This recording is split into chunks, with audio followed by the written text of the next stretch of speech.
चल नहाले नहाले चल नहाले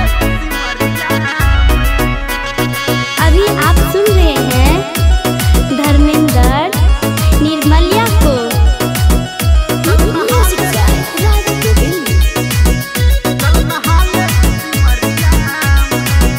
हाँ अगुआ बियाह हमर काटे रे, लड़का वाला देख हमरा छाटे रे।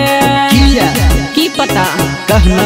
हाँ हाँ अगुआ बियाह हमर काटे रे, लड़का वाला देख हमरा छाटे रे। गे छोड़ी नहीं कर फिक्रिया छुट्टी जेतौ नजरिया तोरा काटे उमरिया में। चल नहाले सिमरिया में अपना काटे उमरिया में। चल नहाले सिमरिया में चल ना।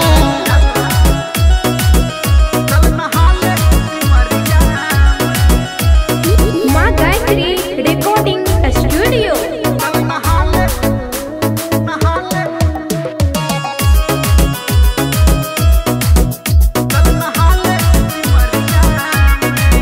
हेरे कौन डाइमिया के लागल छटोना, हमरा बारे में तू बुझला रे कोना।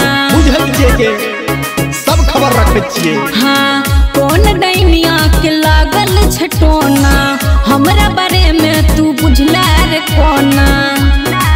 ये हम राखी सब खबरिया तू पकड़ रह लगरिया अपना काटे उमरिया में। चल नहाला सिमरिया में अपना काटे उमरिया में।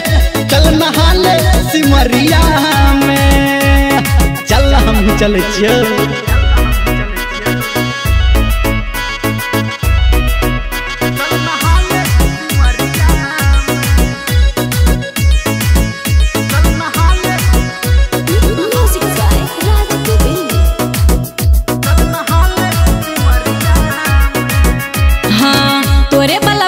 हमरा कहला सहेली, अच्छा? हमरा त लागल सबटा पहेली। केना सबटा मजाक के होय छै। हे रे तोरे वाला बात हमरा कहला सहेली, हमरा त लागल सबटा पहेली। गे तोरा कहो राजबरिया छौरी छौरा निर्मलिया आई विपैत के बेरिया में।